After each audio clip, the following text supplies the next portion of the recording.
Oh, we got some things today, man. We got some things today, man. We got some things. Oh my goodness. Be right back. 1 second. Let's go.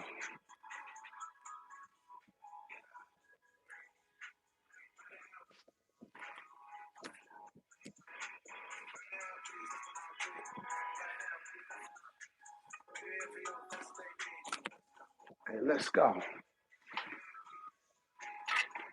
And my God.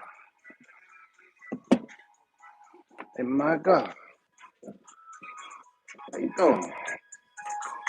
Hey. It's a Thursday. Hey.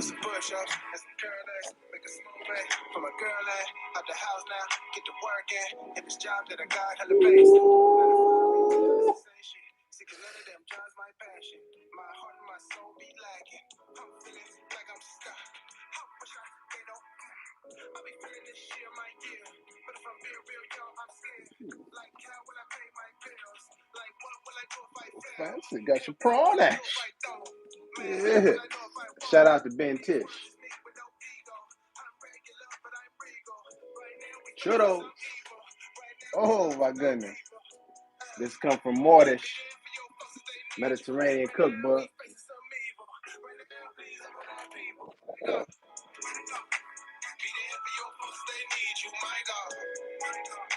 Walaikum salam, brother. I'm not sure who that was. Walaikum salam. Born in blackness, Africa, Africans in the making of the modern world, 1471.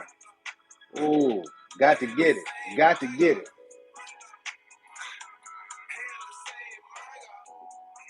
All right, all right, all right. We're going to turn off the vibes. GMTA, GMTA.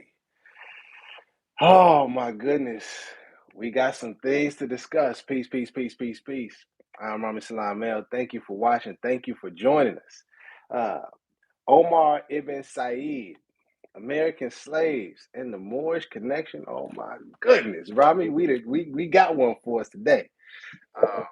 To be honest with you, now I done picked this book up. Please go pick it up. A Muslim American Slave: The Life of Omar Ibn Said, translated from the Arabic, edited, and with an introduction by Ala Al-Rayas. I believe that's how you say it. Allayes. Again, a Muslim American slave, the life of Omar Ibn Said. I just want us to get that first. We're gonna get that stated on the record. Please, Moorish brothers and sisters out there, please go pick this book up. You got to do it. You got and see, I wanted to read it first and really get an understanding. But to be honest with you, I got to that first page and I said, "Oh, we got to go live. We got to go live." I mean, it's just let me calm down. So let me just before I get to it, let me just read the back before I just because it's you know Allah is truly the best of planners. You know what I mean? You can't make this stuff up. But let's slow down. Let's walk it. Let's walk. Let's walk there. You know what I mean? Let me land. Let me land. So let me read the back first. It says, born into a wealthy family in West Africa around 1770, Omar Ibn Said was abducted and sold into slavery in the United States, where he came to the attention of a prominent North Carolina family. Let's continue. A North Carolina family, after filling the walls of his room with pietist petitions to be released, all written in the Arabic language, as one local newspaper reported. Ibn Said soon became a local celebrity, and in 1831, he was asked to write his life story, producing the only known surviving American slave narrative written in Arabic. That's powerful. Let me repeat it. This is the only known surviving American slave narrative written in Arabic. It's very important now. In A Muslim American Slave, scholar and translator Ala Al-Rayas, excuse me if I'm pronouncing that wrong, offers both a definitive translation and an authoritative edition of this singularly important work, lending new insights into the early history of Islam in America and exploring the multiple shifting interpretations of Ibn Said's narrative by the 19th century missionaries, ethnographers, and intellectuals who championed it. This edition presents a facsimile facts of Ibn Said's Arabic narrative with Allah's English translation, not Allah as in God, but the person. English translation on facing pages and is augmented by a comprehensive introduction, contextual essays, and historical commentary by leading literary critics of scholars of Islam and the African diaspora and other writings by Omar Ibn Said. The result is an invaluable, priceless addition to our understanding of writings by enslaved Americans, and a timely reminder that Islamic and American are not mutually exclusive terms. Ooh, goodness. All right. Peace. Thank you for everybody tuned in. Now let's get right to it Now, see, I got the book, and usually when I get a book, I flip to the back, see if there's an index, you know what I mean, see what's going on in there. I didn't see nothing. A lot of sources, you know what I mean, but not an index where you could find pages. So I said, no problem. Let's just breeze through. You know what I mean? Just open it up, see what we see. And the first 30, 40 pages is some introductionary language. And then I said, okay, here we go. The life. Okay. I want to walk you through this so that you can feel what I felt. The life, okay? The life of Omar Ibn Said, written by himself. Okay, so let's just understand this. I say, let's get into it. Let's see what this brother was talking about. And I flip the first page, and then there's this page on 48, the life of. But I'm gonna just show you. Can you see it? Can you see what it says? I don't want to give it away, but can you see what it says? I don't know if you can see it because it's some beautiful cursive writing. So let's see if I can clarify. First page. The life of Omar Ibn Said, called Mortal. Family. Let me remind you that this is the only surviving American slave narrative written in Arabic. Okay. And the first sentence, all right, how many words was that? Let me get back to it. Page 49. The life of Omar bin Said, called Mortal. 8 words in. Right there. Plain as day. The life of Omar Ibn Said, called Mortal, a Fula slave in Fayetteville, North Carolina, owned by Governor Owen, written by himself in 1831 and sent to Old Paul or Layman Kebby in New York in 1836. Presented to Theodore Dwight by Paul in 1836, translated by Honorable Cothiel Esquire, 1848. Then it has a footnote down here. A nearly identical version of this translation and short introduction were published as The Life of Omar Ibn Said, written by himself in the Multilingual Anthology of American Literature, a reader of original text with English translations. And that was by Mark Shale and Werner Solers in the 2000. So again, the first introductory page of this brother, the only surviving, let me get it right, American slave narrative written in Arabic. And in the first 8 words, he identifies himself as a mortal. What else do we got to talk about? Family, come on now. Come on now, family. Can we be honest? Can we be real? Don't believe me. Please get the book for yourself.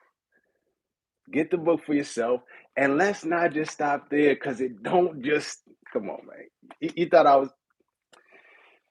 Let me get my water. We're gonna be here for a second. Mm-mm. Mm-mm. We got to put some facts on the table. It's a Friday too. Come on now. Holy day. Praise Allah. Praise Allah. Uh and to be honest with you, I don't even have anything prepared. I'm so overwhelmed. I done just been reading this, the past couple of days. And I'm so overwhelmed by all the evidence in here that I don't really know where to go with it. It's all over the book. Um, let's see. Let me see if I can find one real quick. Okay, this is page 137. In a diary note for 1822, a Quaker trader on the Mississippi River wrote of meeting an impressive man he called a Moor, which seemed to be the traveler's name for a Muslim. Do I need to read that again? Let me read it again. In a diary note for 1822, a Quaker trader on the Mississippi River, 1822 in Mississippi now, wrote of meeting of an impressive man he called a Moor, which seemed to be the traveler's name for a Muslim. He got the man to write his creed, that ancient and divine creed. Come on now. Probably the Fatiha. Um, Although the man said he had only been in America for 10 years, thereby being one of the thousands of illegally imported Africans, he did not conceal his disappointment with this country and by implication its religion. His is a critical assessment. According to his interviewer, he will not allow that the Americans are as polite and hospitable as a people as the Moors. Nor that they enjoy a tenth part of the comfort we do, and that for the learning and talents, Americans are far behind. No unhappy immigrant could have made a prouder statement about his homeland. Visiting European and American reporters expressed similar conclusions about Mississippi River settlements at that time. Mark Twain similarly described what he left behind as he fled the Civil War. This is around Mark Twain, 1800s, Mississippi. Brother identified as a Moor, and it is synonymous, which seemed to be the traveler's name for a Muslim. Moor and Muslim synonymous over here. Now, how about that? Come on now. Come on now. Come on now. Oh, see, I'm too high. I'm too high. Let me calm down. Let me calm down. Oh my goodness. All right, let me get back. Let me get focused. Let me get focused. What else we got? What else we got? We got a mention of Islamism in here, page 155. Um, let's read here. It says, and may every master in whatever part of the inhabited globe he may reside, with cheerfulness practice the important precept of the Al Quran. Excuse me.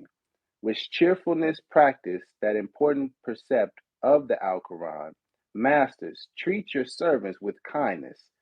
So may the light of Islamism shine forth in its full splendor to the utmost ends of the universe. For thus say the God of all men, of one blood have I created all nations of men that dwell upon the face of the earth. The precepts of Islamism showing that there was humanity in Algiers, deriving from the Christian Bible, and were meant to shame Americans into recognizing their own moral failings. What else we got? Let's see. Let's see if I can find another mention of Moors in here for you, just so that we can put some more facts on the record.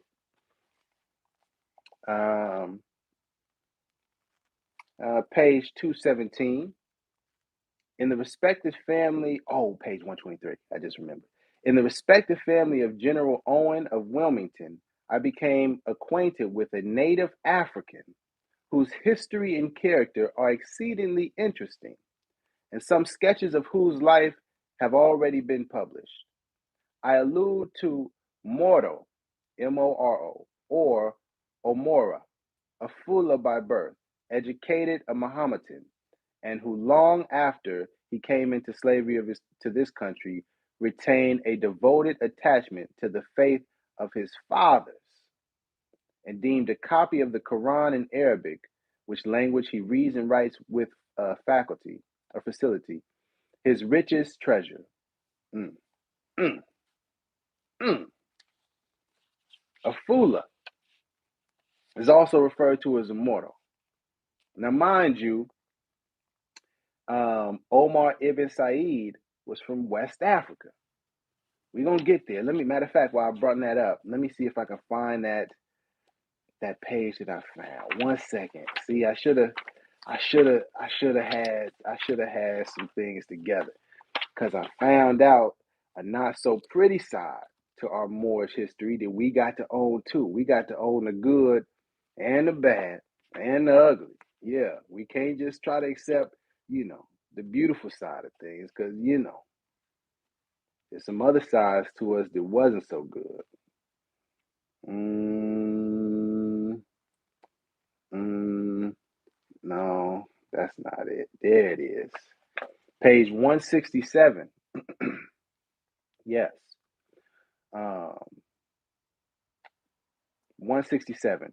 War also raged between European powers in the slaving islands Goree and St. Louis, changed hands. The British, and this is St. Louis in West Africa, mind you. Don't get it confused. That's kind of interesting that there's a St. Louis over here, but never mind that. Let's focus. The British seized St. Louis in 1758 during the 7 Years' War and kept it until 1779. Great Britain was eager to make the most of what is surely suspected, given prior experiences of conflict with France, was a temporary holding of St. Louis. Her traders hastened to ship as many captives as possible to her Caribbean possessions, from St. Louis to the Caribbeans, and this is 1779. Its other objective was to weaken the Senegal River kingdoms, which had the power to cut off St. Louis from its slave supply upriver by spreading terror and taking captives. Very important part right here. Governor Charles O'Hara asked for and obtained the participation of the Moors of Brakna and Traza, that's Brakna and Traza. So this Governor Charles O'Hara asked for and obtained permission for Moors from these two places, Brakna and Traza, who invaded the southern bank of the Senegal River to round up captives with the weapons and ammunition provided by St. Louis. So if you don't understand, European dude, Governor Charles O'Hara, asked for permission of Moors from these two areas. And when you look up those areas, you'll see it's right above Senegal. Okay? So understand it was our people fighting and capturing and selling our own people, our brothers and sisters, our cousins, our nephews, our family, our kinfolk, next door neighbors, if you will, and selling them into slavery. Moors, page 167.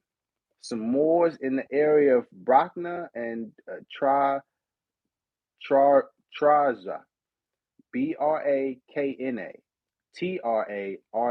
Just Google the spots. You'll see it on the map. Who invaded the southern bank of the Senegal River and round up captives with the weapons provided by St. Louis. On August 18, 1775, O'Hara wrote, "For the past 2 months, the Moors have totally submerged all nations of blacks inhabiting the banks of this stream near the Senegal. They have killed and sold thousands of persons and forced others to flee the country." Yeah, that's not the yeah. You can't be so proud of that. But we gotta own that. We gotta accept all the aspects of our history. We can't just try to ignore the parts that's not too good. You see, that's how karma works. You know what I mean? That energy you put out comes back to you. We should learn from the past so we don't make the mistakes of our people in the past. You feel me? But um Jayon, hey brother, on April 30th, 2019, I sent you an email about Omar Ibn Said. Wow. Thank you, Jayon. I didn't respond, I missed it. My bad. But God allows the best of planners, and we are here today. You feel me? But um let me get to page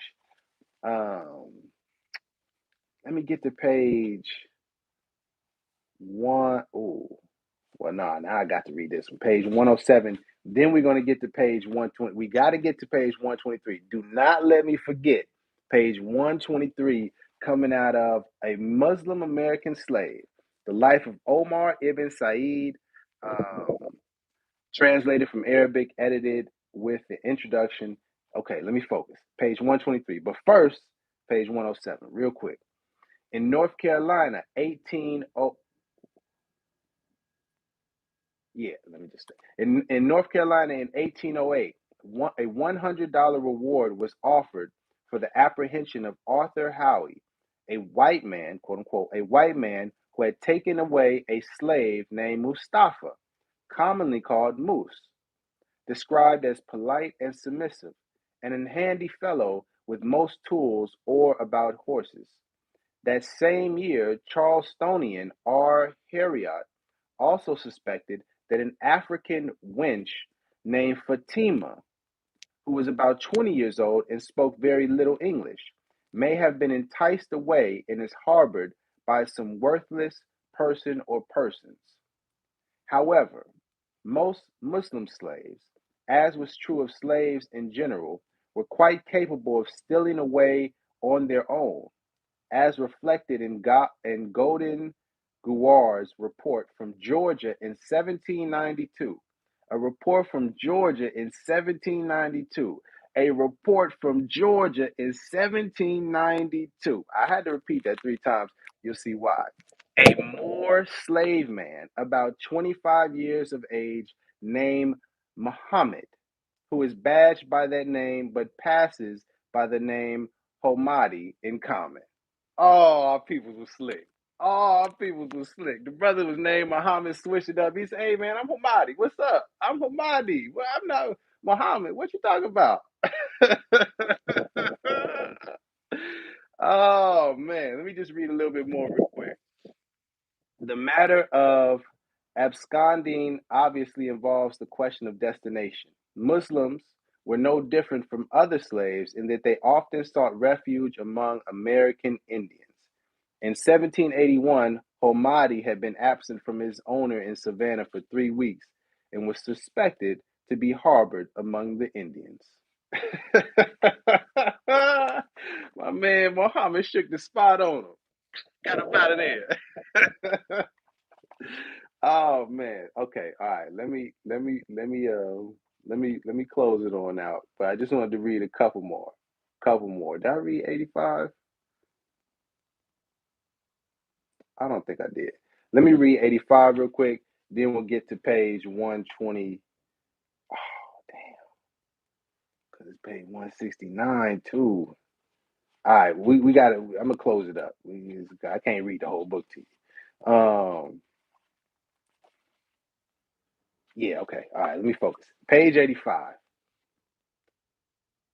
Did I read this?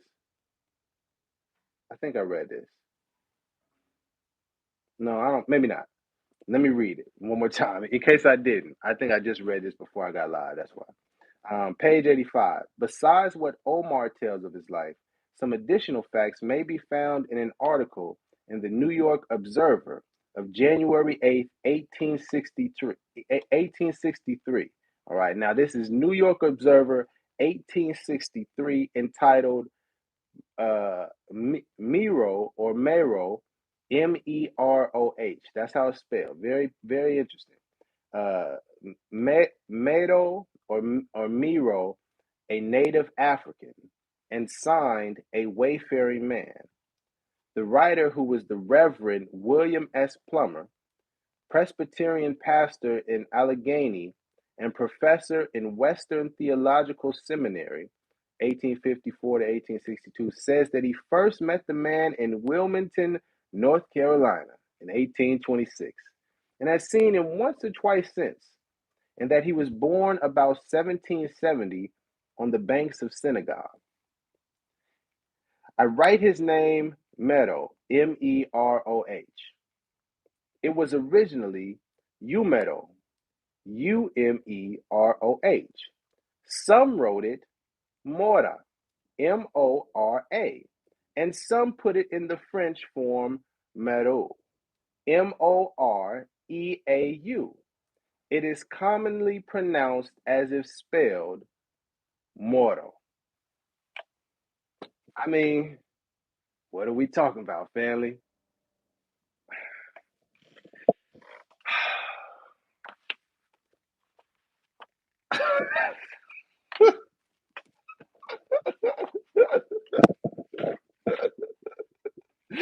Oh, praise the Lord. Praise the Lord, man.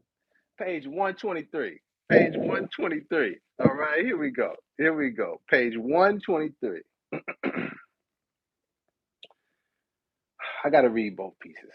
Third, an investigation of the potential influence of Islam upon the practice of Christianity by African Americans in certain areas or communities would be instructive. On Sapelo Island, for example, or Sapelo, Sapalo, um, the congregation of the First African Baptist Church always prays to the east, which is the direction in which the church is pointed. Regarding personal prayer, individuals are instructed to pray to the east, given that the quote unquote devil is in the other corner. Uh, the deceased are also buried facing the east. Such detail reveals substantial influence indeed, which may even be reflected in the teachings and beliefs of the church. Islam may not have survived as a complete and coherent system of faith, but some of its constituent elements may yet continue to guide and sustain. Oh, we've come to the final conclusion here. Oh my goodness. Finally, page 123. Again, Muslim American slave, the life of Omar Ibn Said. Page 123. Finally, further investigation is required into the backgrounds of such men as Elijah Muhammad, born 1898, and Noble Drew Ali, born 1886.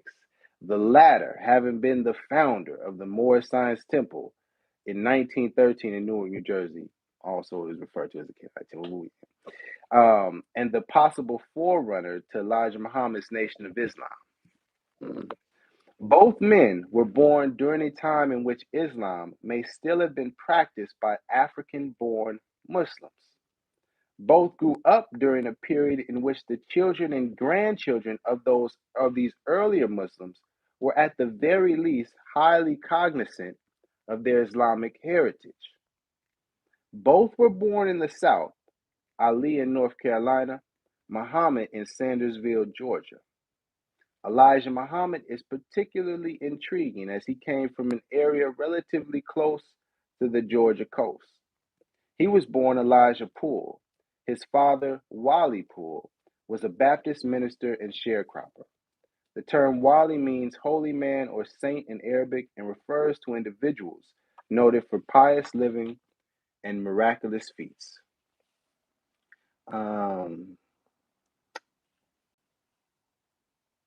Okay. uh, a little bit further down, it says further research may or may not reveal a clear linkage. If so, it would mean that Islam in America never really disappeared, but rather underwent a brief hiatus and has reemerged under more appropriate conditions.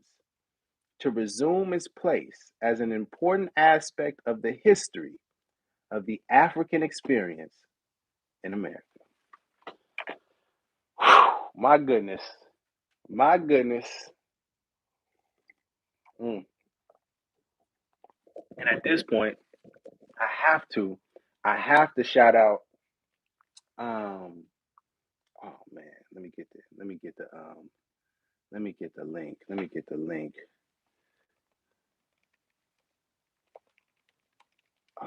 get the link. I have to shout out one, the brother Adnan Rashad, a Muslim brother that I had the privilege of speaking to, and man, I'm forgetting the brother's channel. But Adnan Rashad, I had the pleasure of speaking with this Muslim brother that I got linked up with. I'm trying to find the brother's YouTube channel so I can drop it in there just to give him some love because I greatly appreciated the conversation. One second, just give me 1 second here.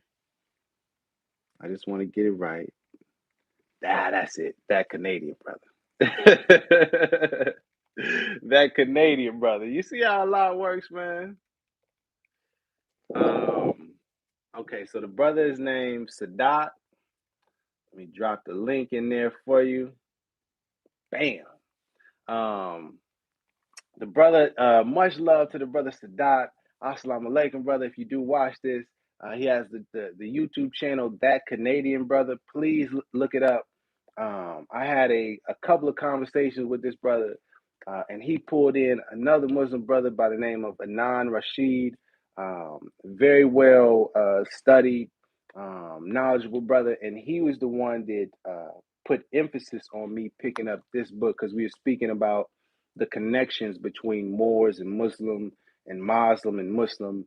And during the conversation, he had said, you know, this book, as well as the other book that I spoke about, I don't have it near me, but another book matter of fact, 1 second. Let me not be lazy.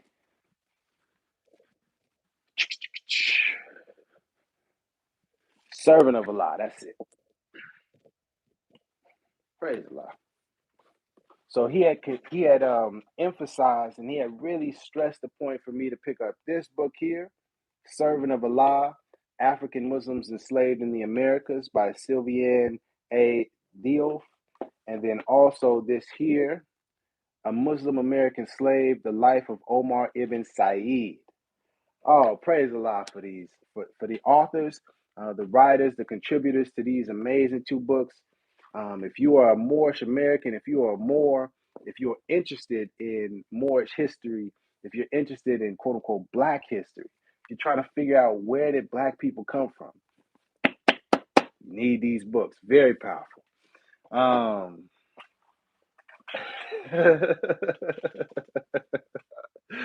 oh goodness gracious. Let's see. Yeah, yeah, okay, all done.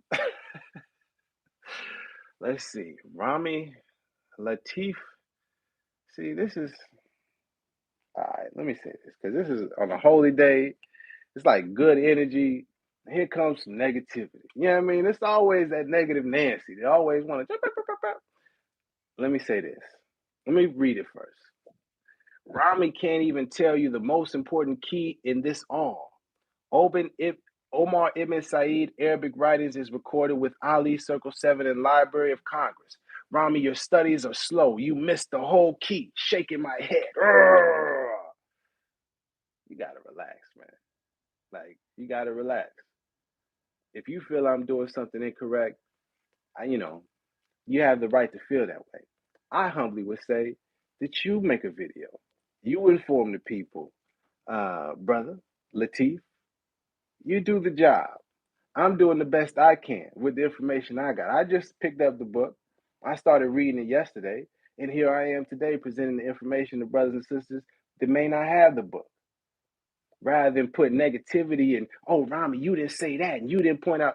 You could just make a video and add on. It's not a competition. I'm not trying to be the king of the Moors. I'm not trying to be the most knowledgeable Moorish American. What I'm doing is helping uplift fallen humanity. And hopefully you can do the same. Islam? All right. Now, with that being said, again, I have to say, you gotta study. It's very important that we read and learn about Islamic history, Muslim history, study Berber history, study Saracen history, study Arab history. Now we got to study Senegal history, West Africa history. We got to study Mauritania history, ancient Mauritania as well as the modern Mauritania. We got to study Algiers. I can't even get into the story about it's so many stories in there. Man, we have to study history. It's so many doors and so many connections and so much understanding comes when we do a little bit of research, when we study um, and humble ourselves to learn. I mean, that's really key. Also, study all the information that Noble Drew Ali brought forth. Study all of it. Look very closely into these things. It's man, it's not by happenstance that all this stuff is happening right now. Um, and it's very important that we do the best that we can to get back to what is our culture, to our principles. You know what I mean? Get back to being ourselves. You know what I mean? Our creed, our way of life.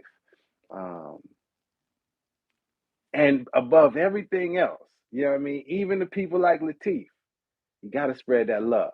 Love instead of hate. That's the key. That is the way. I hope you have been entertained. I hope you've been informed. I hope you have been inspired. Um, yeah, man, that's all I got for today, man. Please, again, A Muslim American Slave, The Life of Omar Ibn Said. Study, man. Study. And spread love instead of hate. That's the key. That's the way. Um, Islam, Islam Orthodox more. Oh my goodness. Oh, we got to build offline because we got to make, you know what I mean? We didn't have a conversation, but we got to make the connections with our Muslim brothers and sisters because they got that history. You know what I mean? They got that documents and we need it translated from Arabic to English. Because I'm pretty sure we'll find even more people identifying themselves, even more Muslim brothers and sisters, even more people from the East, West African brothers and sisters. Peace to Senegal, all our brothers from Senegal, our sisters from Senegal, Islam, assalamu alaikum to our brothers out there, brothers and sisters out there, and Muslims everywhere. But we got to study, man. We got to study. The truth is out there. We just got to get into it. You feel me? Um, soon, man, and not to get all this is like off subject, but um i've been I've been working on, I don't even really want to get into it, but it's involving that topic that cannot be discussed on the YouTubery, if you feel what I'm saying.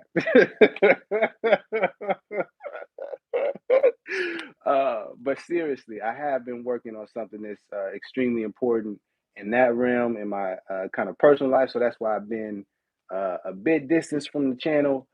But I got time to build because this is important.